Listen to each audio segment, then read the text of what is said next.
हमने previous class में discuss करे थे आपके दो टॉपिक्स जो कि मैंने बताया था। One is of your history of banking in India and the second one was the RBI and its function. Fine, मैंने आरबीआई और उसके फंक्शंस के बारे में बता दिया था। कोई दिक्कत वहां तक आपको? आपने रीड आउट किया और आपको पीडीएफ मिल चुका है उसका? पीडीएफ मिल चुका है आपको? रोमा मैम ने शेयर किया होगा आपको। ओके, सो आपने पढ़ा उसको अभी तक या नहीं पढ़ा है? कोई दिक्कत, कोई क्वेरी अगर उससे रिगार्डिंग है तो उसके सर रिगार्डिंग आप पूछ सकते हैं। हाँ जी निशा बोलिए। पढ़ा था उसमें इम्पोर्टेंट फैक्ट में ये वाला जो पॉइंट है क्वांटिटेटिव इंस्ट्रक्शंस, और हाँ एक जी, पॉइंट था आरबीआई इज एलओआर, एलओएलआर वाला। L O L R, yes yes yes, हाँ, ओके मैं तो बता ये देता दो हूँ। पॉइंट एक बार क्लियर कर दो, बाकी तो ओके, आगे।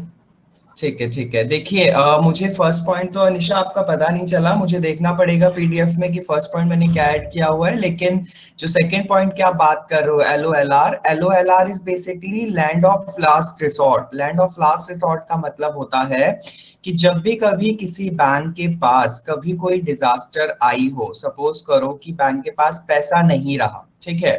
सो बेसिकली आरबीआई तो बैंकर्स बैंक है, तो आरबीआई के पास वो बैंक्स जाएंगे और वो कहेंगे कि अगर इमरजेंसी सपोज करो 24 आवर्स के लिए है या फिर कुछ टाइम के लिए है और वो रिटर्न उसको अच्छे से कर सकते हैं बाद में, तो वो आरबीआई से कहेंगे कि आप हमें इतना अमाउंट दे दीजिए, हम आपको इतने में इतना अमाउंट रिटर्न करेंगे। इट मींस वो उस पे कुछ ना कुछ इंटरेस्ट ऑन ऐड करके आरबीआई उन्हें बोलेगा। सपोज करो किसी बैंक को जरूरत हुई 100 करोड़ की, तो 100 करोड़ बैंक ने कहा कि मुझे 100 करोड़ चाहिए। आरबीआई ने कहा कि चलो ठीक है हम दे देंगे आपको, लेकिन आपको इसके बदले में ना 105 करोड़ रुपीस देने पड़ेंगे, यानी 105 करोड़ देने हैं। तो 5 करोड़ जो एक्स्ट्रा लगा रहा है आरबीआई वो इंटरेस्ट है, और ऐसा इंटरेस्ट किस में आता है? रेपो रेट में आता है। तो यही चीज लैंड ऑफ लास्ट रिसोर्ट से कनेक्ट करती है कि यानी जब कुछ नहीं होता किसी बैंक के पास और उनकी फाइनेंशियली कंडीशन बहुत ज्यादा वीक हो जाती है, तो वो आरबीआई के पास जाते हैं। वो उनका लास्ट रिसोर्ट बचता है जो उनकी हेल्प कर सकता है। बाकी कोई भी बैंक हेल्प नहीं करता। वो किसी भी कमर्शियल बैंक के पास नहीं जा सकते, मतलब एसबीआई पीएनबी के पास नहीं जा सकता, पीएनबी एसबीआई के पास नहीं आ सकता। वो सिर्फ किसके पास जा सकते हैं? आरबीआई के पास जा सकते हैं। It means land of last resort. Clear? Clear Nisha? Yes sir. और सर बाकी जो इसमें पॉइंट आपका है वो एक बार मुझे आप इसमें रिपीट जो कर दो लिखा तो मैं हुआ है, बता। हाँ जी हाँ हाँ बता रहे सर, उसमें लिखा हो इसी पॉइंट में जो एलओएलआर वाले में है, आरबीआई जी, advances credit against eligible securities. इसका यस। मीनिंग एक बार इसका मुझे मीनिंग थोड़ा सा। ये है कि देखो, अगर कभी भी कोई बैंक लोन लेता है ना आरबीआई से, तो उन्हें कोई ना कोई सिक्योरिटीज देनी पड़ती है। आपने शायद सुना होगा ये बात कि आप कभी भी कोई लोन लेने जाते हो, तो अगर सपोज करो आप 1 लाख का लोन लेने जा रहे हो, तो 1 लाख के लोन में कोई भी बैंक ना आपसे ये कहता है कि हम आपको बदले में ना इसके 95,000 देंगे। तो इट मींस क्या हुआ कि वो 95,000 जो है वो 95% दे रहे हैं उस लोन का। इट मींस वो जो 5,000 का रख रहे हैं ना मार्जिन, वो इसलिए रख रहे हैं कि वो एक सिक्योरिटी डिपॉजिट हो जाएगा कि आप इस लोन को इतने टाइम तक प्रोवाइड करा दोगे। तो इट मींस हम ये कह सकते हैं कि हर आरबीआई जो भी अमाउंट किसी भी बैंक को देता है, तो वो कोई ना कोई उनसे सिक्योरिटी डिपॉजिट करा लेता है कि जिससे कि बाद में ना उसको मुनाफा ही हो, ये ना हो कि उसने 1 करोड़ दिया है तो 1 करोड़ का 1 करोड़ ही उनको रिटर्न में मिल जाएगा, उसको कुछ एक्स्ट्रा ही मिले। साथ के साथ वो अपना मार्जिन भी पहले सेट करके रखे। इट मींस अगर वो 95 करोड़ देता है, मतलब 95,000 देता है 1 लाख के अमाउंट पे, तो इट मींस 5,000 तो उसने पहले ही मार्जिन पे रख लिए हैं प्रॉफिट मार्जिन के बेसिस पर। बाद में बैंक्स उसको इंटरेस्ट भी देंगे, और बैंक उसको 1,05,000 अगर देते हैं, तो यानी उसका 10,000 का टोटल क्या हो जाएगा? प्रॉफिट हो जाएगा। 5,000 इंटरेस्ट का हो जाएगा और 5,000 जो प्रॉफिट मार्जिन पहले था वो हो जाएगा। तो इट मींस गवर्नमेंट सिक्योरिटीज रखी जाती हैं जरूर किसी ना किसी चीज की, जो भी लोन प्रोवाइड होता है उस पर। ठीक है निशा? ठीक है Nisha? Yes sir. Okay, yes sir. समझ आ गया आपको? ठीक है, हाँ सर। चलिए सर चलिए अब। हाँ जी। एक बार लिक्विडिटी एक्चुअल लिक्विडिटी किसको कोई बोला गया है? चीज नहीं है, liquidity is cash. Okay okay liquidity is just cash. ठीक है। ओके। बाकी liquidity is in the form of bullions भी हो सकती है, bullions in the form of gold coins. ठीक है। बाकी लिक्विडिटी मोस्ट प्रोबेबली कैश। ठीक है, चलिए क्लास तो स्टार्ट करते हैं हमारा next topic, that is your inflation. देखिए इन्फ्लेशन की अगर मैं बात करूं तो आपको आरबीआई के फंक्शन आ गए होंगे। साथ ही साथ मैंने आपको एक बात बताई थी कि मार्केट में ना कभी कभी मनी का फ्लो बहुत ज्यादा हो जाता है। मनी का फ्लो कैसे ज्यादा हो जाएगा, सपोज करो कि लोगों के पास ना बहुत ज्यादा पैसा आ गया है, ठीक है, और जब लोगों के पास बहुत ज्यादा मनी आ गई है तो मनी ज्यादा होने पर लोगों ने ना किसी चीज की डिमांड को ज्यादा कर दिया है। सपोज करो कि कोई एक कार का प्राइस जो कि कार का नहीं, किसी एक बाइक का प्राइस जो कि 1 लाख रुपीज का था, ठीक है। अब 1 लाख रुपीज की बाइक को आपके हर लोगों के पास 1 लाख रुपीज आ गए हैं, सपोज करो सबकी अर्निंग्स हो रही है, एम्प्लॉयमेंट काफी अच्छा सा चल रहा है इकोनॉमी में, और सबके पास 1 लाख रुपीज है। और इस स्कीम में गवर्नमेंट ने ये अनाउंस कर दिया कि आपको सबको ये बाइक मिल सकती है 1 लाख रुपीज में। आप एक मिनिमम सा सिक्योरिटी डिपॉजिट कराओ, मतलब एक छोटा सा डाउन पेमेंट करो और बाकी आप बाइक ले जा सकते हो। तो लोगों के पास डिमांड मनी तो आई गई, साथ के साथ लोगों ने क्या करा, जाकर खरीदना शुरू कर दिया उस बाइक को। जैसे ही लोगों ने खरीदना शुरू कर दिया तो आप क्या देखोगे कि जैसे ही लोग खरीदना शुरू करेंगे उसे, तो जितना स्टॉक में होगा, मतलब बाइक जितनी बनी होंगी, जिस कंपनी के थ्रू वो बाइक बनी होगी, मान लो उन्होंने 10,000 जो है क्वांटिटी में वो बाइक निकाली है सिर्फ अभी, और 10,000 लोगों को वो मिल सकती है, लेकिन डिमांड हो रही है 20,000 की, तो होगा क्या, डिमांड बढ़ेगी। मनी तो सबके पास है ही, मनी ज्यादा है, लेकिन डिमांड भी बढ़ रही है। अब क्या किया जाए उस कंडीशन में, उस कंडीशन में एक्चुअली अगर मुझे डिमांड को कम करना है तो डिमांड को कम करने के लिए मैं किसी भी चीज का क्या कर दूंगा, प्राइस बढ़ाऊंगा। प्राइस किस चीज का बढ़ाऊंगा, मैं उस चीज का प्राइस बढ़ाऊंगा ना जिसकी डिमांड की जा रही है। इट मींस बाइक की डिमांड बहुत ज्यादा की जा रही है, तो मैंने अब बाइक के प्राइस जो है वो 2 लाख, अब 2 लाख मैंने ही प्राइस कर दिए बाइक की, तो ऑब्वियस है लोगों के पास तो अभी तक 1 लाख रुपीज था। अब 1 लाख रुपीज वो और कहाँ से लाए, तो लोगों को लगेगा कि अब तो भाई हमें 1 लाख में मिल रहा था, अब ये 2 लाख में मिल रहा है, तो हम तो इसे लेंगे नहीं। तो उसी दौरान पर ऑटोमेटिकली क्या हो जाएगा, जैसे ही प्राइस बढ़ेंगे तो आपकी डिमांड क्या हो जाएगी, घटने लग जाएगी। तो बेसिकली जैसे ही डिमांड घटने लग जाएगी तो उस दौरान पर इन्फ्लेशन कंट्रोल हो जाएगा। लेकिन यहाँ पर इन्फ्लेशन आएगा कब, इन्फ्लेशन जब आएगा जब मान लो डिमांड भी ज्यादा हो रही है, मनी भी ज्यादा हो रही है, और दोनों के साथ साथ आपके प्राइस की जो वैल्यू है वो कम हो रही है। देखो यानी अगर मैं सिंपल सी बात में बोलूं तो होगा क्या कि अगर किसी भी इंसान के पास पैसा बहुत है, जब कोई भी चीज, मतलब एक की चीज आपको 4 में मिल रही है तो आपको तो घाटा हो रहा है। 1 रुपीज की चीज आपको 4 रुपीज में मिल रही है तो आपको घाटा हो रहा है। लेकिन अगर सपोज करो वो पहले 4 रुपए की थी और फिर वो 1 रुपीज की मिल रही है, तो इट मीन्स मनी की जो वैल्यू है वो डिक्रीज हो रही है, यानी पैसे की जो वैल्यू है वो क्या, डिक्रीज हो रही है। ठीक, और अगर मनी की वैल्यू डिक्रीज हो रही है तो हम ये कह सकते हैं कि परचेसिंग पावर का जो अमाउंट है वो क्या हो रहा है, कम हो रहा है। तो बेसिकली हम ये कह सकते हैं कि इन्फ्लेशन क्या है, इन्फ्लेशन मुद्रास्फीति, और मुद्रास्फीति का मतलब होता है कि जब जब डिमांड बढ़ेगी तब तब प्राइस इंक्रीज होगा, और जब जब प्राइस इंक्रीज होगा मनी की वैल्यू डिक्रीज होगी। तो आप सिंपल शब्दों में यहाँ पर मैं इसको उसमें लिख रहा हूँ, डिमांड जैसे जैसे बढ़ेगी आपका प्राइस क्या होगा, बढ़ा, और उस हिसाब से मनी की वैल्यू क्या हो जाएगी, डिक्रीज हो जाएगी। ये बेसिक आपका क्या है, इन्फ्लेशन है। इन्फ्लेशन आप सिंपल अगर शब्दों में कहोगे तो आप इसे महंगाई कह सकते हो कि महंगाई हो रही है। और महंगाई क्यों हो रही है, क्योंकि प्राइसेस बढ़ रहे हैं। समझ आई क्लास बात। तो आज हम इसी के ऊपर बात करने वाले हैं कि कैसे इन्फ्लेशन ना बढ़ता है, इन्फ्लेशन के टाइप्स क्या क्या हैं, इन्फ्लेशन को अफेक्ट करने वाले फैक्टर्स कौन कौन से हैं, इन्फ्लेशन को कैसे मेजर किया जाता है, ये सारी चीजें हम एक एक करके डिस्कस करेंगे। क्लियर। सो चलिए इन्फ्लेशन के बारे में क्लियर हुई क्लास बात। What is inflation actually, inflation simple सा याद रखिएगा, डिमांड बढ़ रही है, प्राइस बढ़ रहा है, और उसके साथ मनी की वैल्यू जो है वो डिक्रीज हो रही है। ओके, सो चलिए, inflation is a quantitative rates measure at which the average price level of selected goods and service basket and economy.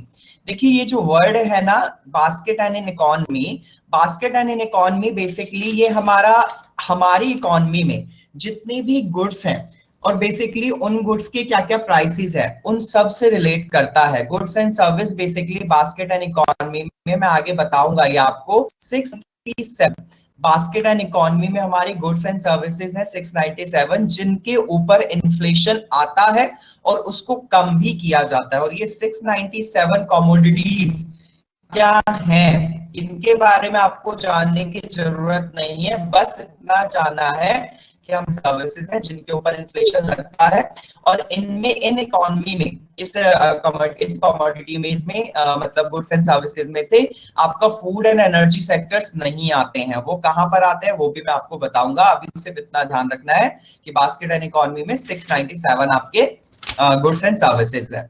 तो बेसिकली है क्या, क्वांटिटेटिव रेट ऑफ मेजर है इन्फ्लेशन, जो कि गुड्स एंड सर्विसेज पे लगता है, increases over a period of time, और बेसिकली ये एक टाइम के हिसाब से घटता बढ़ता रहता है। आप ये कह सकते हो कि इन्फ्लेशन हमेशा इन्फ्लेशन नहीं रहता।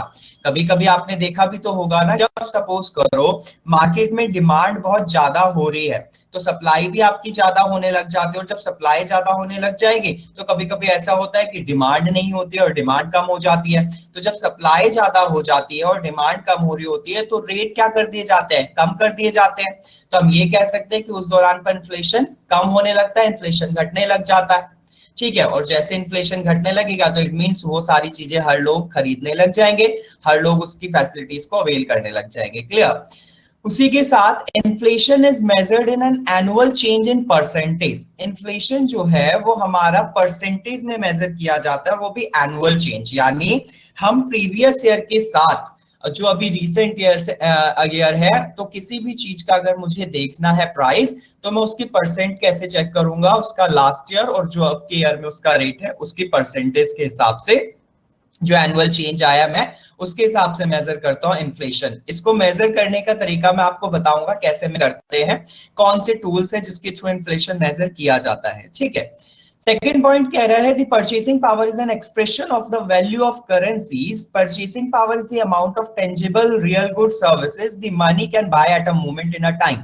परचेसिंग पावर क्या होती है, परचेसिंग पावर होती है कि value of currency. Value of currency का मतलब, अगर मैं सपोज करो किसी भी चीज को खरीद पा रहा हूं, तो खरीद पा रहा हूं और मैं वो कितनी रेट पे खरीद पा रहा हूं, ये उसकी परचेसिंग पावर है। सपोज करो कोई चीज है, उस चीज को मैं पहले कितने रुपए में ले रहा हूँ, 1 रुपए में ले रहा हूँ, और मैं उसी चीज को कितने में ले रहा हूँ, 4 रुपए में ले रहा हूँ। वही चीज मैंने आपको ऊपर बताई थी ना।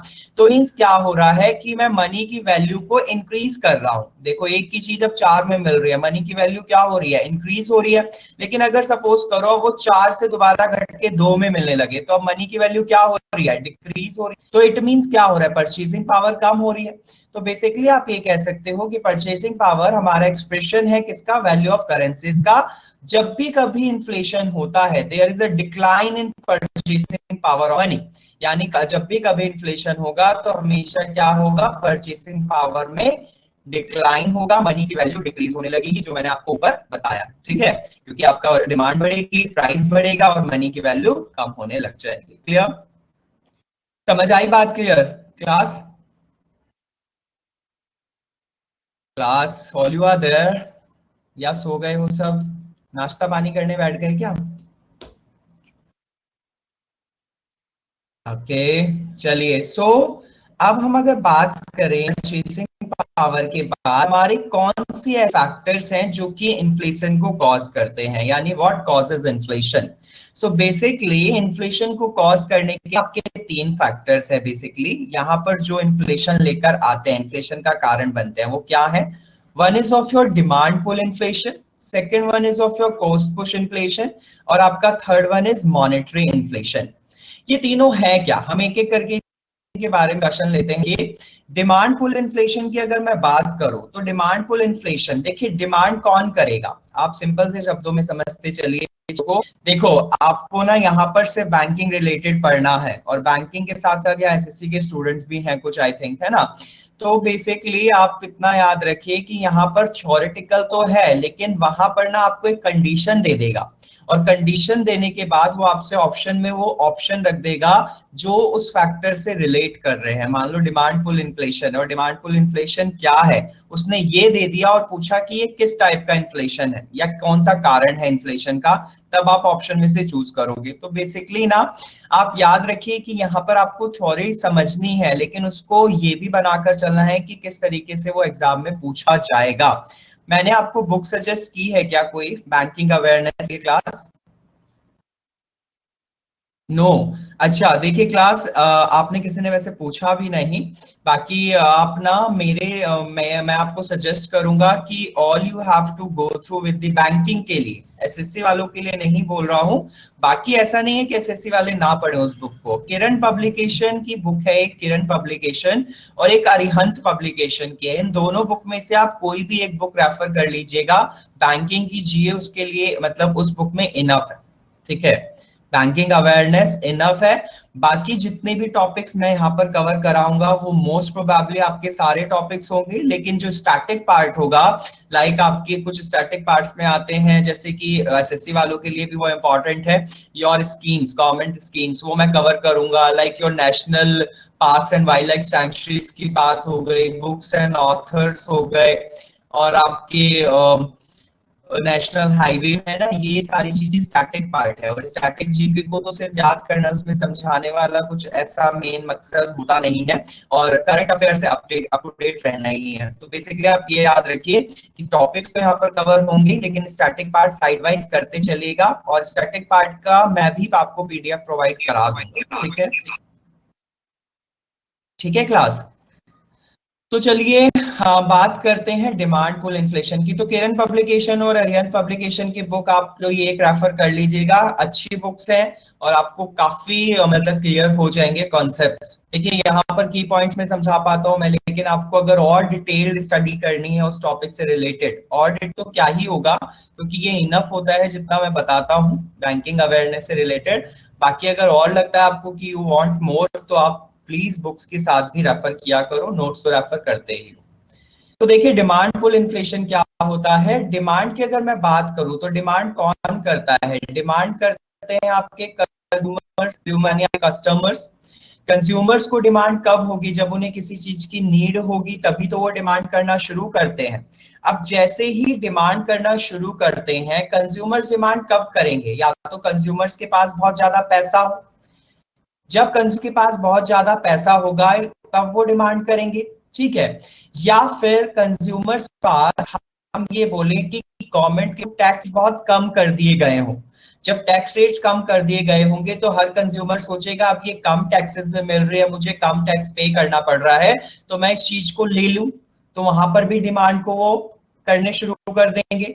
इसके साथ साथ अगर सपोज करो कि मैं ये कहूं कि कभी भी कंज्यूमर डिमांड कब करता है? जब रीपेमेंट ऑफ डेट ने लगती है, repayment of debt by the government. अब repayment of debt by the government क्या होती है? Have you heard about the word that is your TDS? आपने सुना है टीडीएस? टीडीएस की अगर मैं बात करूं तो टीडीएस आपने सुना होगा ना, सैलरी में से डिडक्शन होता है बेसिकली। और वो डिडक्शन क्यों होता है? सैलरी में से हमारा कुछ पार्ट जो होता है वो गवर्नमेंट के पास चला जाता है ना, जिसको हम टीडीएस बोलते हैं। तो बेसिकली होता क्या है, आपको अगर पता हो तो हर ईयर फॉर्म 16 फाइल किया जाता है, और अगस्त के महीने में हमारी रीपेमेंट होती है उस टीडीएस की, यानी गवर्नमेंट हमें उसको रिटर्न कर देती है, ठीक है। सो होता क्या है कि अगस्त के महीने में, अगस्त मंथ में सपोज करो टीडीएस रिटर्न आया, और लोगों के पास जो टीडीएस रिटर्न आया उससे उनके पास जो पैसा आया, उन्होंने सोचा कि उस टाइम पर सपोज करो कोई चीज बहुत सस्ती चल रही है, कोई कार सस्ती चल रही है, या कोई बाइक या गोल्ड का प्राइस काफी सस्ता चल रहा है, तो उस दौरान पर क्या करेगा? वो अपने डेट टू डेट को कहीं ना कहीं इस्तेमाल करने की सोचेगा। तो बेसिकली जब मनी ज्यादा हो किसी कंज्यूमर के पास, टैक्सेस के कम होने पर, रिपेमेंट ऑफ डेट के टाइम पर, कंज्यूमर्स क्या होते हैं? डिमांड करने लगते हैं, और डिमांड को वो क्या कर रहे हैं? पुल कर रहे हैं, यानी अपनी तरफ खींच रहे हैं, यानी डिमांड को वो बढ़ा रहे हैं। अब जब डिमांड बढ़ाई जाएगी तो डिमांड बढ़ाने पर क्या किया जाएगा? डिमांड बढ़ने पर ऑब्वियस किसी भी चीज की हमने पढ़ रखा है, डिमांड बढ़ेगी तो बढ़ जाएगा, प्राइस बढ़ जाएगा, और जैसे ही प्राइस बढ़ेगा तो मनी की वैल्यू क्या होने जाएगी? होने लग जाएगी। तो इट मींस अगर मैं बात करूं तो जब जब डिमांड बढ़ेगी, डिमांड किया जाएगा, तो उस दौरान पर क्या हो जाएगा, आपका फर्स्ट कॉज होगा इन्फ्लेशन का, that is your demand pull inflation. ठीक है, सो बेसिकली यहाँ पर यही बात लिखी हुई है मैंने इस पॉइंट में, according to the demand pull inflation hypothesis, inflation is caused by an overall increase in demand for service and goods which bids up their prices. Bids up their prices का मतलब जो prices को increase कर दे। If the demand for the goods and services growing at the faster rate than the supply, अगर demand ज्यादा हो रही है और supply कम होने लग जाए तो obvious है price क्या होगा, आपका decrease होने लग जाएगा। If the demand for the goods and services is growing faster rate than supply, the prices will decrease. No, sorry, यहाँ पर आपको prices will increase होगा, I corrected, prices will increase and basically यहाँ पर ऐसा होने पर डिमांड पुल इन्फ्लेशन आएगा इकोनॉमी में। क्लियर? सो बेसिकली ये जो मैंने आपको बताया है ना, ये रीजंस है कि डिमांड पुल इन्फ्लेशन क्यों हो सकता है, ये रीजन है, इन रीजंस के से डिमांड पुल इन्फ्लेशन आ सकता है। समझ आई क्लास बात? उसी के साथ अगर मैं बात करूं नेक्स्ट कॉज की, that is your cost push inflation. Cost push inflation की अगर मैं बात करूं, अब देखो कॉस्ट को क्या किया जा रहा है, पुश किया जा रहा है। कॉस्ट को पुश कैसे किया जा रहा है, अब सपोज करो कि कभी भी ना कोई भी कॉस्ट पुश, लो कि कोई एक बिस्किट का पैकेट मुझे 10 रुपए में मिल रहा था, ठीक है, अब मुझे ना हुआ क्या कि कुछ ऐसे चेंजेस आए, जैसे कि सपोज करो कि जो मैन्युफैक्चर कंपनी है जो प्रोडक्शन कर रही है इस बिस्किट का, उसको ना इसकी कॉस्ट महंगी पड़ रही है प्रोडक्शन में, तो उसने क्या करा, इसको बढ़ाकर ना 5 रुपए कर दिए इस पे और उसको 15 रुपए का बेचना शुरू कर दिया। तो ऑब्वियस है कि कॉस्ट को उसने क्या कर दिया, बढ़ा दिया है। अब क्यों बढ़ा है, क्योंकि उसकी प्रोडक्शन कॉस्ट बढ़ रही थी, उसको टैक्सेस ज्यादा पे करने पड़ रहे थे, मे बी उसको जो लेबर है उनको वेजेस ज्यादा देने पड़ रहे थे, या इंपोर्ट्स में उसको ज्यादा प्रॉब्लम आ रही थी। तो बेसिकली ऐसी जगह पर उसने क्या करा, ऐसा को मेंटेन करने के लिए उसने उस पर 5 रुपए क्या कर दिए, बढ़ा दिए। और जैसे ही उसने 5 रुपए बढ़ाए तो उसने देखा 15 रुपए का बिस्किट हो गया है, तो उस दौरान पर क्या कर सकते हैं, लोगों को जब 15 रुपए का वो बिस्किट मिलेगा तो इट मींस रेट बढ़ रहे हैं, अब लोग क्या कर देंगे, डिमांड उसने दौरान पर कम कर देंगे। तो हम बेसिकली ये भी कह सकते हैं कि यही कॉज है और यही इसको कम करने का रीजन भी बनेंगे आगे। तो हम सिंपल सी बात शब्दों में ये कहेंगे कि इस दौरान पर क्या होगा, इन्फ्लेशन होगा, जब कॉस्ट चीज की पुश कर दी जाएगी, कॉस्ट बढ़ा दी जाएगी। ठीक है, सो देखिए, according to the cost push inflation, inflation is caused when production cost of company rise. समझ में आई बात? कंपनी की प्रोडक्शन कॉस्ट जब बढ़ेगी, और ऐसा किस किस रीजन से होगा, मे बी टैक्सेस की वजह से, मे बी वेजेस की वजह से। कंपनी की वेजेस जो एम्प्लॉयज हैं वो चाहते हैं कि उनकी सैलरी बढ़ाई जाए, तो वो सैलरी बढ़ाने की वजह से क्या होगा, वहां पर कंपनी अपने जो प्रोडक्ट्स बना रही होगी उसके प्राइसेस हाई करेगी ना, तभी तो वो उनपे से प्राइस हाई करके अपने एम्प्लॉयज को वो दे पाएगी, वेजेस दे पाएगी ज्यादा। इंपोर्ट्स के लिए ऐसी चीजों पर अगर इंक्रीज होता है तो बेसिकली कंपनी उनके प्राइसेस क्या कर देती है, रेज कर देती है, किसके लिए, to maintain their profit margin. समझ आई बात क्लास कि कॉस्ट पुश इन्फ्लेशन क्या है? क्लास समझ आ रहा है बात कि कॉस्ट पुश इन्फ्लेशन क्या है? ओके, अच्छा एक चीज और आपको बता दूं, वैसे it's not the part of cost of inflation, basically आपको ये समझना है, एक चीज है जो कि हमारी कहलाती है प्राइसिंग पावर। अब प्राइसिंग पावर क्या चीज है, देखिए प्राइसिंग पावर की अगर मैं बात करूं, कभी कभी ना ये भी रीजन बन जाता है इन्फ्लेशन का। और प्राइसिंग पावर में होता क्या है कि सपोज करो प्राइसिंग पावर में किसी एक चीज का प्राइस इंक्रीज हुआ, सपोज करो पेट्रोल प्राइसेस इंक्रीज हुए, ठीक है, पेट्रोल का जैसे ही प्राइस इंक्रीज हुआ तो ट्रांसपोर्टेशन का प्राइस इंक्रीज हो गया, और भी साथ के साथ हमारी बहुत सारी डेली लाइफ की चीजें जो है वो भी उससे जो रिलेट करती हैं वो भी क्या हो गई, इंक्रीज हो गई। प्राइसिंग पावर में ना आप सिंपल सी बात याद रखिएगा, प्राइसिंग पावर में हम ये कह सकते हैं कि अगर कभी भी किसी एक चीज की प्राइस बढ़ने से बाकी चीजें भी अगर अफेक्ट होने लग जाए ना, बाकी चीजों पर भी उनका इफेक्ट दिखने लग जाए, तो हम कह सकते हैं कि वहां पर प्राइसिंग पावर इन्फ्लेशन हो रहा है। It's a cause of inflation kind of, लेकिन आप इसको ना इंक्लूड मत करना, मतलब इसे समझ लो। प्राइसिंग पावर भी एक टर्म है जो कि आपके इन्फ्लेशन में कभी कभी देखी जाती है कि जब किसी एक चीज का प्राइस बढ़ा तो बाकी चीजों के प्राइसेस भी बढ़ने शुरू हो जाते हैं, जस्ट बिकॉज ऑफ उस एक प्राइस की वजह से, क्योंकि वो एक दूसरे से इंटरलिंक्ड है। समझ आ रही बात क्लास? प्राइसिंग पावर क्या होता है क्लास? आपको समझ आती है मेरी बातें? ऐसा तो नहीं होता कि सब हवा में जा रही है ऊपर ऊपर से?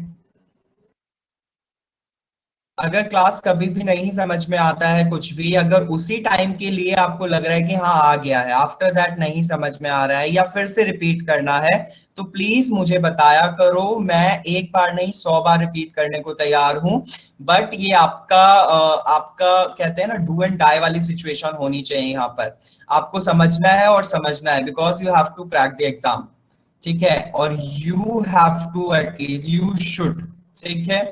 और you should learn, you should do whatever I'm doing in the class, whatever I'm saying in the class, आपको जाकर घर पे भी रीड करना चाहिए। पढ़ा करो, बिना पढ़े कुछ भी नहीं होने वाला है, ठीक है? ये मत सोचा करो कर लेंगे, ठीक है? सो चलिए अब आते हैं हम थर्ड वन पर, that is your monetary inflation. अगर कुछ कहना चाहते हैं निशा आप? सर आपने बताया था आप सी की क्लास लेते हो करंट अफेयर की, निशा मुझे आपकी आवाज नहीं आ रही है। आवाज नहीं आ रही, okay. Can you type please?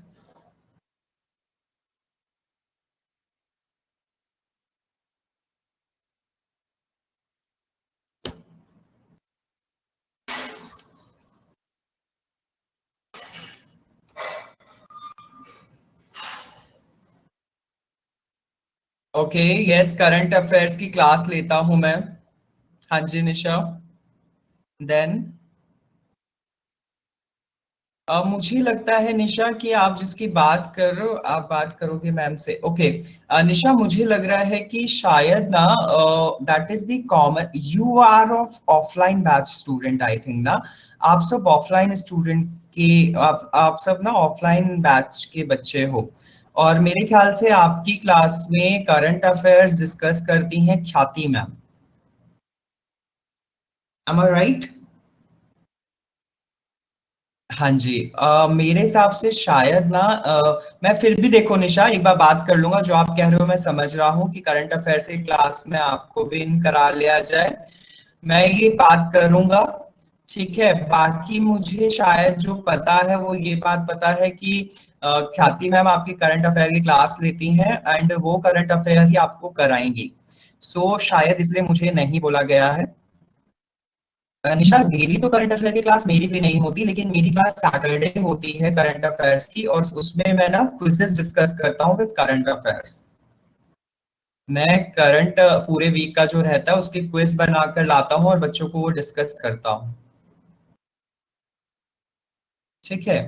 मैं उसमें ये डिस्कस करता हूँ कि किस टाइप से क्वेश्चन बन सकते हैं इस करंट से रिलेटेड।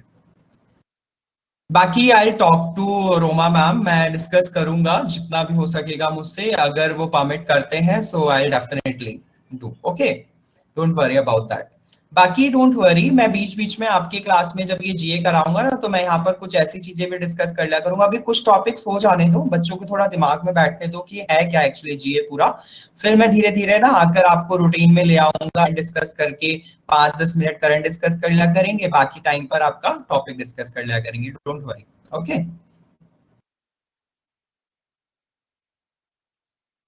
तो चलिए अब हम बात करते हैं मॉनेटरी इन्फ्लेशन की। तो मॉनेटरी इन्फ्लेशन की अगर बात करूं तो देखिए मॉनेटरी इन्फ्लेशन क्या है, आपको ना एक टर्म समझनी है क्लास, मॉनेटरी पॉलिसी। देखिए मॉनेटरी का मतलब क्या होता है बेसिकली, मॉनेटरी पॉलिसी, मैंने आपको याद है आरबीआई के फंक्शन में ये टर्म बहुत यूज किया था कि मॉनेटरी पॉलिसी ना एक ऐसी पॉलिसी है जो मार्केट में मनी के फ्लो को बैलेंस करने के लिए क्या की जाती है, बनाई जाती है, किसके थ्रू? बाय द आरबीआई के थ्रू, ठीक है? मनी के फ्लो को बैलेंस करने का मतलब क्या है, जब जब इन्फ्लेशन होगा इकोनॉमी में, जब इन्फ्लेशन होगा तब तब मॉनेटरी पॉलिसीज बनाई जाती हैं, और मॉनेटरी पॉलिसी हर 2 महीने में बनाई जाती है।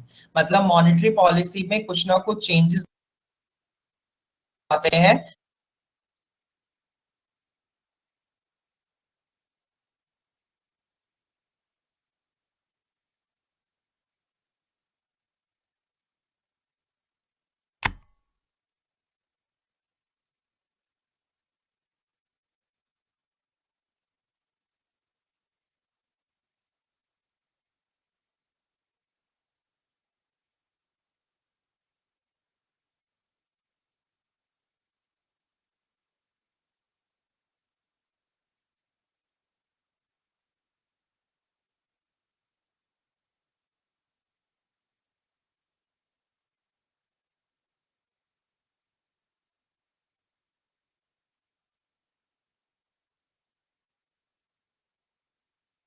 सॉरी क्लास, बताइए मुझे कि आपको याद है जो मैंने आपको टर्म्स डिस्कस की थी प्रीवियस क्लास में, कि bank rate, repo rate, CRR क्या होता है, याद है? हम ऑडिबल ना? हाँ जी, हाँ जी। याद होगा आपको, तो मैं ना उसी का एक एग्जांपल ले रहा हूं, समझ के चलिएगा प्लीज। देखिए मैंने आपको ना एक चीज बताई थी, वाज दी सीआरआर, ठीक है, कैश रिजर्व रेशियो। देखिए आरबीआई का काम क्या होता है कि बैंक्स को वो लोन प्रोवाइड करे, ठीक है। अब आरबीआई के पास ना कोई बैंक आया, बैंक ने बोला कि मुझे 100 करोड़ रुपए चाहिए, ठीक है। बैंक ने कहा आरबीआई को कि मुझे 100 करोड़ रुपए चाहिए, तो बैंक ने ना दे दिए। आरबीआई ने कहा कि मैं 100 करोड़ तो दे दूंगा, लेकिन आप रिटर्न में क्या दोगे? तो रिटर्न में बैंक ने कहा कि आपको बदले में क्या देंगे, 4 करोड़ रुपए देंगे, यानी 104 करोड़ देंगे। इट मीन्स वो 4 करोड़ क्या देंगे, एक्स्ट्रा देंगे। अब वो 4 करोड़ जब एक्स्ट्रा देंगे किसको, आरबीआई को, तो 4 करोड़ वो बेसिकली हुआ, इन्वेस्ट हुआ। तो उस दौरान पर एक्चुअल में होता क्या है कि 4 करोड़ जो है वो बैंक के पास, आरबीआई के पास सीआरआर की फॉर्म में रिजर्व हो जाता है, कैश रिजर्व रेशियो। यानी वो 4 करोड़ बैंक के पास से आया आरबीआई के पास, और वो किस फॉर्म में आया, कैश की फॉर्म में आया। मैंने बताया कैश की फॉर्म में, कैश रिजर्व रेशियो, यानी कैश है वो किसका, बैंक्स का, जो कि आरबीआई के पास रिजर्व की फॉर्म में आया। तो उस दौरान पर क्या होगा कि जो ये कैश आया है ना, ये कैश बैंक से वो इसीलिए लिया गया है कि सपोज करो कि बैंक के पास कभी कभी ना, बैंक के पास ऐसा होता है कि बहुत ज्यादा अमाउंट हो जाता है, कभी किसी किसी बैंक के पास बहुत ज्यादा अमाउंट हो जाता है, और बैंक का अमाउंट बैंक करते हैं, देने लगते हैं with high interest, with higher with sorry with lower interest. With lower interest भी क्यों, क्योंकि अगर सपोज करो लो इंटरेस्ट होगा तो हर एक इंसान, हर एक लोग क्या करेंगे, लोन के लिए जाने लगेंगे। लेकिन अब जब बैंक को लगेगा कि लोन के लिए लोग बहुत आ रहे हैं, तो वो क्या करेगा, उसे इंटरेस्ट को बहुत ज्यादा कर देगा, और जैसे इंटरेस्ट को ज्यादा कर देगा तो बेसिकली डिमांड कम हो जाएगी। तो उस दौरान पर क्या होगा, इन्फ्लेशन में कमी आने लग जाएगी, यानी इन्फ्लेशन को बैलेंस कर लिया जाएगा। तो अगर सपोज करो कभी भी किसी बैंक का काम ऐसा होता है कि वो कम इंटरेस्ट पर लोन प्रोवाइड कराने लग जाए बहुत लोगों को, तो मनी का जो फ्लो है ना मार्केट में, वो बहुत ज्यादा होने लगता है। हर एक लोग लोन के लिए जाने लगते हैं, क्योंकि हर किसी को नीड पड़ जाती है लोन की कहीं ना कहीं। तो वो सोचते हैं कि लोन कम इंटरेस्ट पे मिल रहा है तो जाकर ले लेते हैं। तो उस कंडीशन में बेसिकली क्या होता है, आपका मॉनेटरी इन्फ्लेशन होता है। तो बेसिकली यहाँ पर देखिए, यहाँ लिखा भी है मैंने, according to this theory, inflation is caused by the excessive supply of money in an economy। जब बहुत ज्यादा सप्लाई मनी की हो जाए इकोनॉमी में, तब आपका मॉनेटरी इन्फ्लेशन आता है। और basically prices of commodities are determined by their demand and supply. ये तो बात क्लियर सी है, मैं 2-3 बार रिपीट कर चुका हूं कि डिमांड एंड सप्लाई पर हमारी कमोडिटीज का प्राइस सेट होता है, जितने भी कमोडिटीज हैं, और 697 कमोडिटीज मैंने आपको बताई।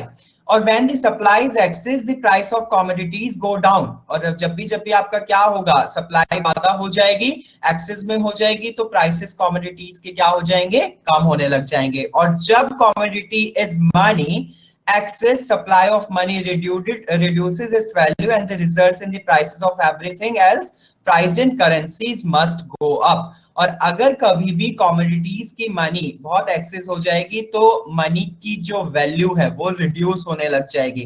हर एक इन्फ्लेशन जो भी मैं कॉस्ट बता रहा हूं उन सब में आप एक चीज देख रहे होंगे कि मनी की जो वैल्यू है वो डिक्रीज हो रही है, प्राइस वैल्यू जो है वो डिक्रीज हो रही है। तो इन्फ्लेशन में ये चीज बहुत मेन है जो आपको समझनी है। बाकी तीनों में अलग अलग चीजें हुई हैं, कॉस्ट पुश में भी, डिमांड पुल में भी और आपकी मॉनेटरी में भी। क्लियर हुई क्लास बात? क्लास समझ आया?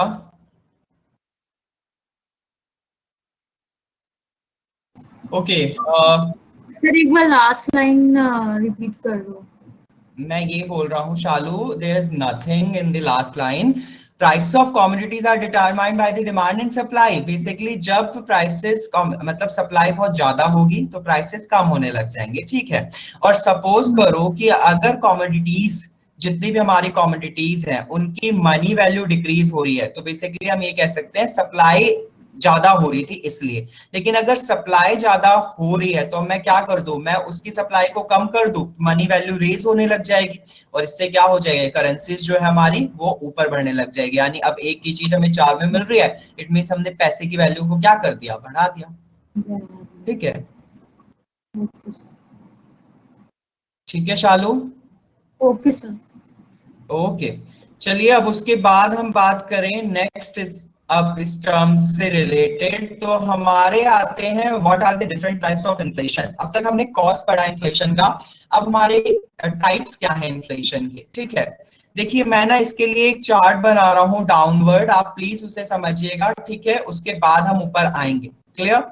सो देखिए क्या है एक्चुअल में ना हमारी, अगर हम बात करें टाइप्स ऑफ इन्फ्लेशन की, तो देखिए हमारी ना इकोनॉमी में सिंपल सी टर्म में समझिएगा कि अगर एक डाउनवर्ड पॉइंट से मैं ग्राफ ड्रॉ रहा हूं द अपवर्ड साइड, बेसिकली होता क्या है कि अगर मैं कहूं तो हमारे मेनली तो 4 टाइप की इन्फ्लेशन है।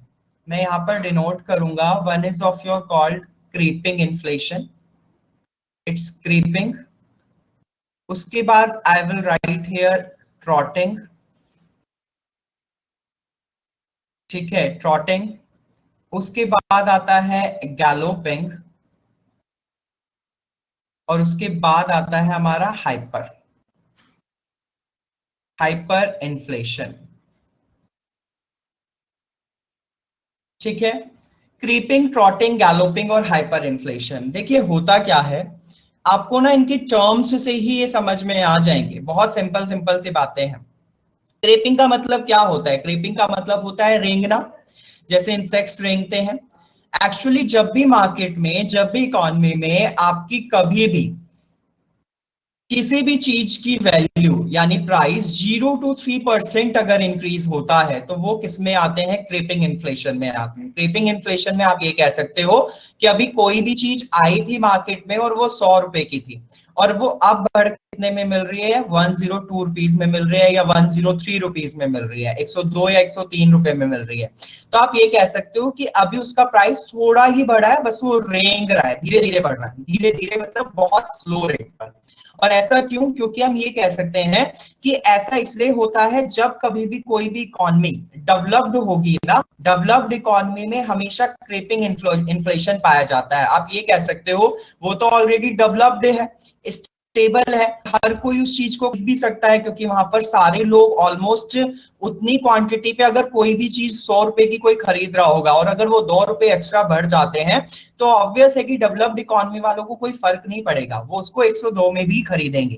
तो हम ये कह सकते हैं कि क्रीपिंग इन्फ्लेशन ज्यादातर कहां पर देखा जाता है, डेवलप्ड इकोनॉमी में देखा जाता है, जो कि स्टेबल होती है क्योंकि हर कोई उसकी वैल्यू को समझता है और वो खरीद भी लेगा। तो क्रीपिंग इन्फ्लेशन में आपका 0 to 3% जनरली क्या देखा जाता है, प्राइस इंक्रीज देखा जाता है, ये क्रीपिंग इन्फ्लेशन होता है। उसके बाद अगर मैं ट्रॉटिंग की बात करूं तो क्रीपिंग के बाद ट्रॉटिंग इन्फ्लेशन जो आता है, this is around 3 to 10%। And 3 to 10% में अगर मैं बात करूं तो बेसिकली ट्रॉटिंग इन्फ्लेशन जो है ना वो दो चीजें लाता है, एक वॉकिंग कह सकते हो और एक रनिंग कह सकते हो। यानी सपोज करो कि अगर मैं बात करूं 0 to 3% आपका क्रीपिंग रहा, लेकिन ट्रॉटिंग में वॉकिंग वाला जब, ट्रॉटिंग का 2 पार्ट बांटा है मैंने यहाँ पर, वॉकिंग एंड रनिंग। वॉकिंग में अगर मैं बात करूं तो वॉकिंग में वो 3 to 6% रेज करेगा प्राइसेस को, एंड रनिंग में अगर मैं बात करूं तो 6 to 10%। और ऐसा जनरली किसमें देखा जाता है, ऐसा देखा जाता है डेवलपिंग इकोनॉमी में। डेवलपिंग इकोनॉमी का मतलब जो कि अभी धीरे धीरे मार्केट वैल्यूज को अपनी बढ़ा रही हैं, डेवलप हो रही हैं। डेवलप्ड जो हो चुकी हैं, डेवलपिंग जो हो रही है, ऑब्वियस है। तो ट्रॉटिंग इन्फ्लेशन हम सिंपली कह सकते हैं जिस तरीके से एक बच्चा पहले पैरों के बल धीरे धीरे रेंग रहा है, चल रहा है, क्रीपिंग कर रहा है, फिर वो धीरे धीरे खड़ा हुआ, वॉक करना शुरू किया, और वॉक करते करते वो दौड़ना शुरू कर दे, यानी प्राइस वैल्यू में अब कितना रेज हो गया, पूरा 10% हो गया। तो इट मींस अब 100 की चीज कितने में मिलने लगी, 110 में लगी, 10 रुपए बढ़ गए। तो यानी ये थोड़ी सी टेंशन वाली बात हुई, किसके लिए, डेवलपिंग इकोनॉमीज के लिए। तो बेसिकली हम ये कह सकते हैं कि ट्रॉटिंग इन्फ्लेशन क्रीपिंग इन्फ्लेशन का सेकंड स्टेज है। उसी के साथ अगर मैं ट्रॉटिंग के बाद गैलोपिंग इन्फ्लेशन की बात करूं, तो गैलोपिंग इन्फ्लेशन में हम ये कह सकते हैं कि गैलोपिंग इन्फ्लेशन ज्यादातर जब ही लाया जाता है जब डिमांड बहुत ज्यादा हो जाए। तो पैसे की वैल्यू यानी पैसा जो है, हर प्राइस जो है, हर चीज का क्या कर दिया जाता है, बहुत बढ़ा दिया जाता है। और गैलोपिंग इन्फ्लेशन में जो रेज होता है ना परसेंटेज का, वो बेसिकली कितना है, 10-20% है। जब 10 से 20% प्राइस में वैल्यू में इंक्रीज होने लग जाए, किसी चीज की प्राइसेस बढ़ने लग जाए 10 से 20%, तो इट मीन समझ लो वो गैलोपिंग इन्फ्लेशन। और galloping inflation is the cancer of the inflation. Cancer of the inflation का मतलब कि ये एक ऐसी स्टेज है कि यहां तक अगर कोई पहुंच गया ना, तो समझ लो कि उस देश में कभी भी ना मंदी नहीं हो सकती। मंदी कहने का मतलब है कि चीजें सस्ती नहीं हो सकती, वहां प्राइसेस बढ़ते ही चले जाएंगे। और ऐसा ही अब की कंडीशन में हो रहा है, क्योंकि देखो गैलोपिंग इन्फ्लेशन है ज्यादातर हम बोलते हैं तब होता है जब इकोनॉमी एकदम स्लो डाउन हो जाए, इकोनॉमी बहुत ज्यादा घाटे में चली जाए, जीडीपी रेट बहुत ज्यादा कम हो जाए, तो हम कहते हैं कि वहां पर प्राइसेस वैल्यू इतनी बढ़ाई जाती है कि जिससे कि लोगों को क्या किया जा सके, उनसे पैसा ज्यादातर लिया जा सके। लेकिन अगर सपोज करो कि वहां पर लोग भी नहीं है, क्योंकि कभी कभी इन्फ्लेशन के साथ ना एक चीज देखी जाती है जो मैं यहाँ पर ही आपको समझा रहा हूँ, क्लियर कर दे रहा हूं। One is called stagflation. And stagflation मतलब क्या होता है, स्टैगफ्लेशन का मतलब होता है जब ना आपका अनएम्प्लॉयमेंट हो, ठीक है, अनएम्प्लॉयमेंट हो और साथ के साथ क्या हो, इन्फ्लेशन भी हो।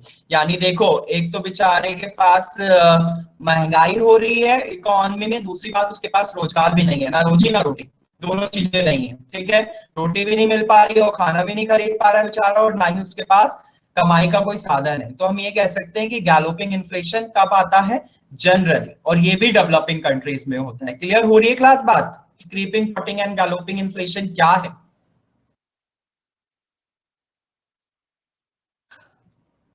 क्लास आप प्लीज मुझे ना बीच बीच में बताते रहा करो। It's my humble request to all of you that you all are going through, है ना, क्योंकि मुझे अच्छा लगेगा कि मैं इतना जो बोल रहा हूँ आप समझ रहे हो सब। तो गैलोपिंग इन्फ्लेशन के बाद की अब आती है बहुत भयंकर वाली stage, that is called hyper inflation. और हाइपर इन्फ्लेशन की अगर मैं बात करूं तो हाइपर इन्फ्लेशन में प्राइसेस वैल्यू जो है ना वो 20% से अबव जितना भी पहुंचे, कभी कभी तो ऐसा होता है 100 तक पहुंच गए, यानी अब 100 की जितने में मिलने लगी 200 में मिलने लगी, तो हम ये कह सकते हैं डबल हो गए प्राइसेस ऑलमोस्ट। तो उस कंडीशन में क्या होता है, हाइपर इन्फ्लेशन होता है। हाइपर का मतलब नाम से पता चल रहा है जब बहुत ज्यादा इन्फ्लेशन क्या हो जाए, बढ़ जाए, प्राइसेस वैल्यूज बहुत ज्यादा बढ़ा दिए जाए, तो बेसिकली हाइपर इन्फ्लेशन है। कि हमारी इन चीजों से रिलेटेड ना होता क्या है कभी कभी, जैसे कि स्टैगफ्लेशन की अगर मैं बात करूं तो स्टैगफ्लेशन की कंडीशन अभी की आप देख सकते हो, अभी 2020 में स्टैगफ्लेशन जैसा ही था, लोगों की ज्यादातर लोगों की नौकरी चली गई थी। अब जब नौकरी चली गई थी लोगों की, तो उस कंडीशन में लोगों ने क्या करा, अपने कुछ छोटे छोटे से बिजनेसेस शुरू कर दिए, क्योंकि भाई कमाना तो था ही, और कमाना था तो खाना भी था, क्योंकि अगर खाएंगे नहीं तो बेचारे फिर वो काम कैसे करेंगे, और बाकी जीना के लिए वही बात है ना, सारी चीजें जरूरी हैं। अभी के टाइम पर भी आप देख रहे हो कितनी प्रॉब्लम फेस ऑफ करनी पड़ रही है। तो होता क्या है कि कभी कभी ना इकोनॉमी में एक टर्म देखने को मिला आपको, जो मैं आगे की क्लासेस में लेता, अगर आज कंप्लीट होगा तो आज ही बता दूंगा, वैसे मैं डिस्कस कर दे रहा हूँ। स्टैगफ्लेशन मैंने बता दिया, स्टैगफ्लेशन पे ज्यादा जोर मत दीजिएगा, स्टैगफ्लेशन है simple unemployment with prices rise, ठीक है। रीफ्लेशन एक टर्म है, और रीफ्लेशन में आपको समझना है वो ये है कि कभी कभी कोई कंपनी बहुत ज्यादा घाटे में चले और उसके पास पैसा ना रहे, तो होता क्या है कि गवर्नमेंट या कोई भी फाइनेंशियल इंस्टीट्यूशन जो कि लोन प्रोवाइड करा सकते हैं, उन कंपनी को बेल आउट पैकेज देते हैं। Bail out package generally, bail out का मतलब होता है जब सपोज करो किसी चीज के लिए ना आपको बढ़ाने के लिए, सपोज आपकी कंपनी पूरी ठप हो चुकी है, स्टॉप हो चुकी है, अब उसे रीस्टार्ट करना है सब कुछ, तो आप किसी फाइनेंशियल इंस्टीट्यूशन के पास गए तो आपको वो बेल आउट पैकेज के रूप में आपको ये कहेगा कि मैं आपको इतना पैसा दे रहा हूं और आप अपनी कंपनी स्टार्ट कर लो। ये बेल आउट पैकेज कहलाता है। तो बेल आउट पैकेज में होता क्या है कि गवर्नमेंट ने बेल आउट पैकेज दिया, लेकिन साथ के साथ क्या कर दिया, टैक्सेस भी लगा दिए काफी। तो उस कंडीशन में आप क्या कहते हो कि रीफ्लेशन आ रहा है। और रीफ्लेशन एक्चुअल में जनरली हमारा, ये हम कह सकते हैं कि रीफ्लेशन कंट्रोल करने के लिए किया जाता है। That is the one of the term which is named as recession. और रिसेशन बेसिकली क्या है, रिसेशन है जब इन्फ्लेशन से खत्म हो जाए, यानी जब प्राइसेस जो चीजों के मिलने थे वो हर कोई अफोर्ड कर पा रहा है। अब 2 रुपए की चीज मिल रही थी और पहले 2 रुपए की थी, लेकिन अब 10 में मिल रही थी, तो हर कोई नहीं ले पा रहा था। लेकिन अब 2 रुपए की थी और 2 ही रुपए की हर किसी को मिल रही है और सब ले पा रहे हैं। तो आप ये कह सकते हो प्राइसेस कम हो गए चीजों के, तो इट मींस क्या आ गया, रिसेशन आ गया। तो हम ये कह सकते हैं कि रिसेशन को कम करने के लिए, जनरली रिफ्लेशन का जो है हमारा वो इस्तेमाल किया जाता है, क्योंकि कंपनी जब घाटे में चली जाए बहुत, तो उनको बेल आउट पैकेज देकर बेसिकली ये कंपनी का रीस्टार्टअप करने के लिए की जाती हैं चीजें, ठीक है। उसी के साथ एक टर्म और समझ लिएगा, one is called deflation. And deflation simple सा टर्म है, इन्फ्लेशन को कम करना। इन्फ्लेशन का कम होना इज कॉल्ड डिफ्लेशन। और एक वर्ड और समझिएगा, दैट इज कॉल्ड डिसइन्फ्लेशन। अब डिसइन्फ्लेशन को हम कह सकते हैं कि इन्फ्लेशन की रेट में चेंज आना, इन्फ्लेशन की रेट में चेंज आना। दोनों डिफरेंस क्लियर कर लीजिएगा प्लीज। डिफ्लेशन है इन्फ्लेशन पूरी तरह से कम हो जाना, यानी सेम वैल्यूज जो चल रही थी प्राइसेस की वो दोबारा वहीं पर आ गई। डिसइन्फ्लेशन का मतलब है कि सपोज करो 100 की चीज 110 में मिल रही थी, लेकिन अब वो थोड़ी घट गई, अब वो कितने मिल रही है, 100 की चीज 110 में ना मिलकर अब 105 में मिल रही है, यानी 5 रुपए कम हो गए, 5% उसमें और कमी आ गई है। तो हम ये कह सकते हैं कि वहां पर क्या हो रहा है, डिसइन्फ्लेशन हो रहा है। समझ आई बात क्लास? आपको क्लियर हुए word रीफ्लेशन, recession, deflation, disinflation? Okay, सबको क्लियर हो रहा है ना? प्लीज ये सिर्फ ऐसे झूठ वाला यस तो नहीं है ना? रिफ्लेशन बता दो दोबारा, क्या जितेश?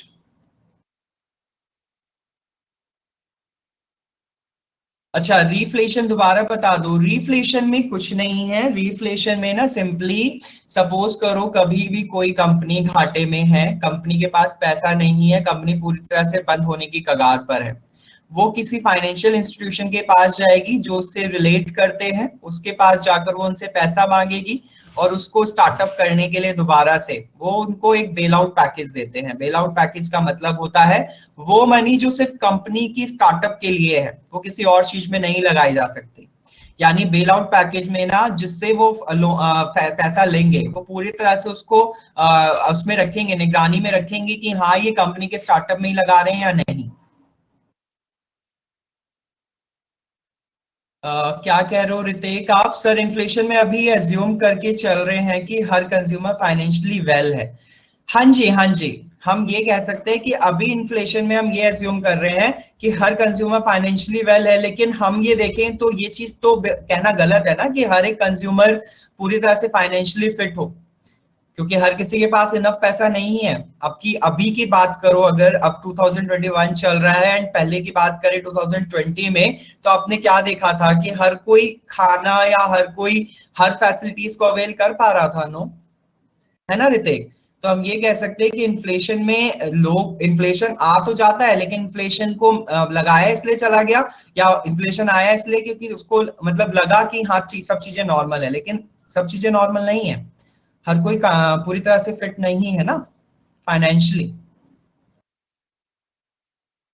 रिसेशन क्या है? रिसेशन बेसिकली, रिसेशन क्या है देखिए आपको ना यहाँ पर समझ आएगा। रिसेशन होता क्या है कि अगर कभी भी ना सपोज करो ये ग्राफ ना, मैं यहां से ये रब कर रहा हूं क्लास,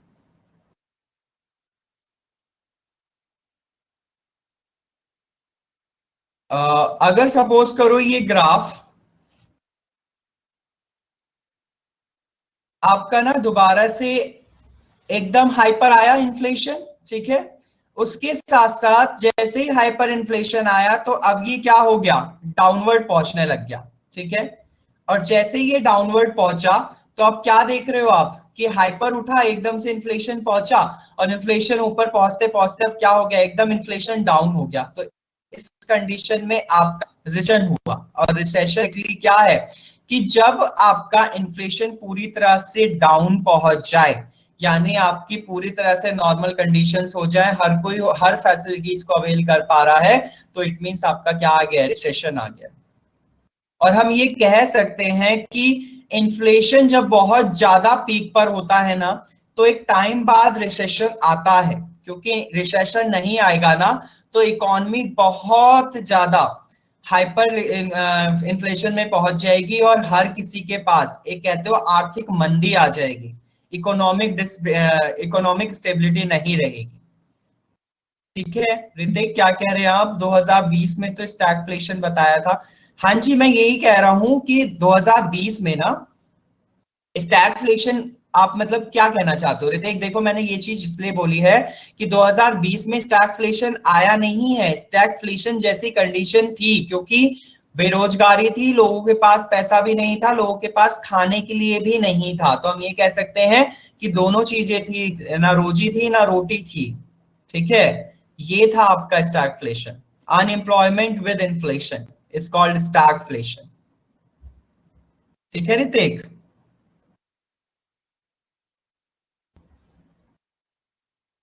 क्लियर हुआ क्लास?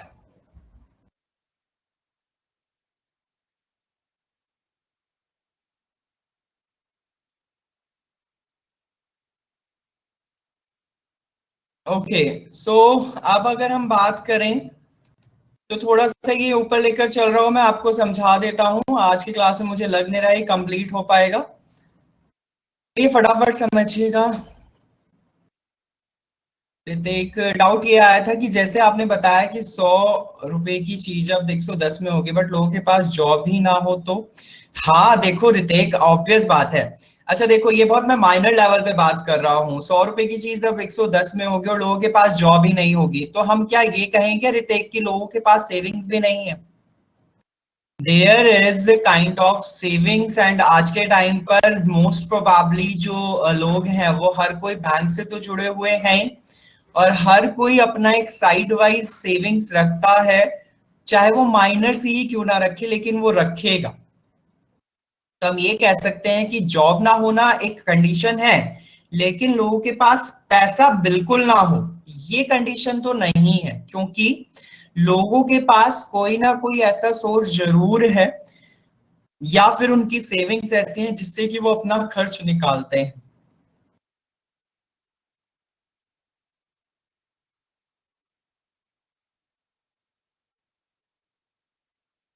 और क्लैरिफिकेशन कोई रितेक? सेविंग्स लॉन्ग टाइम नहीं रहेंगे ऋतिक, तो लॉन्ग टाइम हमारा इन्फ्लेशन भी तो नहीं रहेगा। अगर मैं सिंपल सी बात करूं, आपने देखो मैं एक छोटी सी टर्म यूज करता हूं, छोटा सा एग्जांपल दे रहा हूं। पिछले साल ना हुआ क्या था कि जब इकोनॉमी बहुत डाउन जा रही थी तो गवर्नमेंट ने क्या करा, लिकर्स पे सेस लगाना शुरू कर दिया था, याद है आपको ये बात?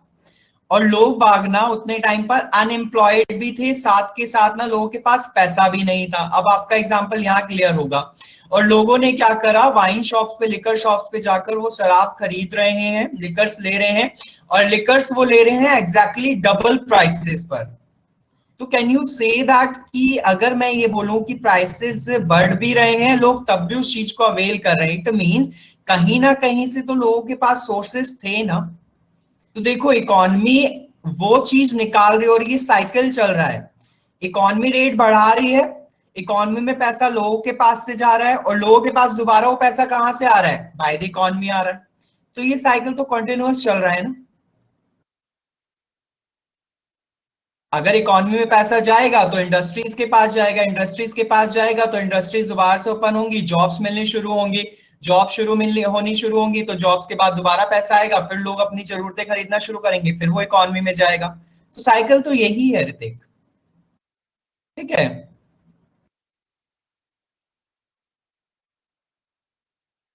ठीक है क्लास।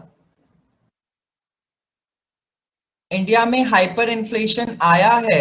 इंडिया में तो नहीं आया अभी तक, क्योंकि देखो इंडिया में हाइपर इन्फ्लेशन आना मतलब मैं कह सकता हूँ, देखो ये कंडीशन हाइपर इन्फ्लेशन की ना इतनी तगड़ी है, इतनी बड़ी है कि इंडिया में नहीं आ सकता और ना ही आएगा, क्योंकि मुझे जिस हिसाब से लगता है ना कि यहाँ पर हर चीज की जो सोर्स मतलब अवेलेबिलिटी ऑफ सोर्सेज है ना वो बहुत इक्वली डिस्ट्रीब्यूटेड है। यहाँ पर रिसोर्सेज इतनी ज्यादा है ना कि अगर लोग सपोज करो कि बहुत कोई अच्छे खाने वाला होगा, अच्छा निशा मैं कर दूंगा, अगर बहुत कोई सपोज करो कि कोई मान लो कोई एक 15 रुपए वाला बिस्किट खा रहा है, कोई एक इंसान पार्ले जी खा रहा है, सपोज करो कोई एक 20 वाला खा रहा है, कोई एक 5 रुपए वाला बिस्किट खा रहा है, एग्जाम्पल दे रहा हूँ बहुत माइनर सा, तो ऑब्वियस है ना कि वो अपना 5 में गुजारा कर रहा है और वो अपना 20 में गुजारा कर रहा है, तो हम ये कह सकते हैं कि मेंटेन हो जा रहा है। अब अगर ये कंडीशन हो कि सिर्फ मार्केट में 20 वाला ही अवेलेबल हो सपोज करो, तो हम कह सकते हैं कि हाइपर इन्फ्लेशन आएगा, क्योंकि लोगों के पास सोर्सेज नहीं होंगे, तो प्राइसेस तो बढ़े हुए हैं ही, अब लोग करें तो करें क्या। सर किसी भी कंट्री में आया है क्या हाइपर इन्फ्लेशन? हाँ यूएस में आया है हाइपर इन्फ्लेशन। किस ईयर में sir? I think I am not sure, I think it's around 1972 के अराउंड मे बी, मतलब you have to check it, but इसी के दौरान पर है, ठीक है जी सर। ठीक है क्लास। सो चलिए थोड़ा सा देख लेते हैं एक बार टर्म्स। यूएस डेवलप्ड था ऋतिक, एक्चुअली यूएस जब आपका ये सब हुआ था ना, क्या कहते हैं कोल्ड वॉर की कंडीशंस और ये सब रशिया के साथ हुआ था, तब ये कंडीशन पनप गई थी ऋतिक, जब ये दोनों अपनी पावर्स को शो करने लगे थे ना, एंसिलरी पावर्स को, कि वी आर अपनी डिप्लोमेसी दिखा रहे हैं कि हम इतने सुपीरियर हैं बाय द कम्युनिस्ट और बाय द कैपिटलिस्ट इकोनॉमी के थ्रू, तब के दौरान पर ये बात हुई थी। तो देखिएगा, so what are the types of inflation, मैं आपको समझा तो चुका हूं, बस यहाँ पर थोड़ी थोड़ी टर्म्स लिखी हुई हैं। फर्स्ट है creeping inflation. Creeping inflation is a mild inflation, बहुत माइनर सा, which occurs when there is a price rise of 3% or a less a year, ठीक है। बेसिकली एक साल में, एक साल से कम हो तो 3% तक का ही होगा, इससे ज्यादा क्रीपिंग इन्फ्लेशन नहीं होगा, ठीक है। उसके बाद वॉकिंग इन्फ्लेशन की मैं बात करूं तो walking is a stronger inflation somewhere with price rise between 3 to 10% a year. Walking inflation is harmful to the economy as it accelerates through the economic growth. क्योंकि देखो वॉकिंग आ गया ना तो definitely it will lead to the galloping inflation.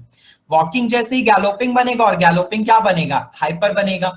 तो obvious है ना कि जब बढ़ रही हो कोई चीज तो उसे घटाना बड़ा मुश्किल हो जाता है।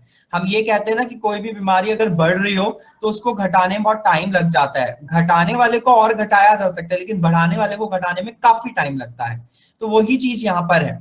उसी के साथ अगर हम बात करें गैलोपिंग इन्फ्लेशन की, तो when inflation rises to 10% of more, there is a havoc wrecked of the economy. हमारी ये एक हैवोक कंडीशन है जिसमें कि currency loses the value so drastically that incomes of the employees and business can't keep up with the prices and cost. Obvious है, income भी नहीं हो रही है एम्प्लॉयज की, और जो बिजनेस है वो भी सारे ठप से हो गए हैं।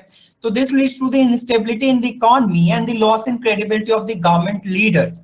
This is the type of inflation that must be prevented at all cost. अगर गैलोपिंग इन्फ्लेशन है ना तो गैलोपिंग को कंट्रोल कर देना चाहिए, गैलोपिंग तक ही पहुंचे तो ज्यादा अच्छी बात है, गैलोपिंग के आगे हाइपर ना आए, तो यानी गैलोपिंग पे ही मेंटेन कर लिया जाए इन्फ्लेशन को। तो अगर कर लिया गया तो इकोनॉमी बेस्ट रहेगी, स्टेबल हो जाएगी, अदरवाइज इनस्टेबिलिटी होने लग जाएगी। क्लियर? उसी के साथ अगर हम हाइपर इन्फ्लेशन की बात करें तो hyper inflation beyond 20% of the range, and ये कंट्रोल नहीं होता, इसमें बहुत दिक्कतें आती हैं सामने। साथ के साथ stagflation. Stagflation is when the growth in economy become stagnant, stagnant हो गई है, पूरी तरह से रुक गई है, और स्टिल प्राइस इन्फ्लेशन, यानी अनएम्प्लॉयमेंट भी आ गया है, किसी के पास कुछ नहीं रहा और प्राइसेस तो बढ़ ही रहे हैं। तो यहाँ पर आता है स्टैगफ्लेशन। Clear class? सो अभी आपके 3 इन्फ्लेशन और रहते हैं types, core inflation, wage inflation और असिस्ट इन्फ्लेशन। उसके बाद मैं आपको बताऊंगा इन्फ्लेशन के इंपैक्ट्स क्या क्या होते हैं, साथ के साथ आई विल टेल यू कि कैसे मेजर करते हैं इन्फ्लेशन को इंडिया में। उसके लिए 3 इंडेक्सेस हैं, WPI, CPI और IIP। ठीक है, and I will discuss also the CPI versus WPI कि कैसे दोनों में से कौन सा बेस्ट है। क्लास तो आज का तो टाइम ओवर हो चुका है, मैं इसे नेक्स्ट क्लास में दोबारा से डिस्कस करूंगा और मे भी हो सका तो अगर मुझे टाइम मिल गया इसको डिस्कस करने के बाद तो मैं नेक्स्ट क्लास में मॉनेटरी पॉलिसी भी लेकर आऊंगा। ठीक है, मैं मॉनेटरी पॉलिसीज का भी कुछ डिस्कशन लूंगा, तो प्लीज आप इसको पढ़ लीजिएगा और मैं इसको आज शेयर करा दूंगा, जैसा कि निशा कह रही है मैं इसको शेयर करा दूंगा आज, और आप पढ़ लीजिएगा इसमें से, फिर मैं इसको डिस्कस कर दूंगा। और बाकी जो भी क्वेरीज होगी वो मेरे से आप पूछ लीजिएगा नेक्स्ट क्लास में, अगर अभी भी लगेगा आपको पढ़ने के बाद। ठीक है class? Okay class, so thank you so much for the today. मिलते हैं नेक्स्ट क्लास में डेफिनेटली, और इसे कंप्लीट करेंगे आगे।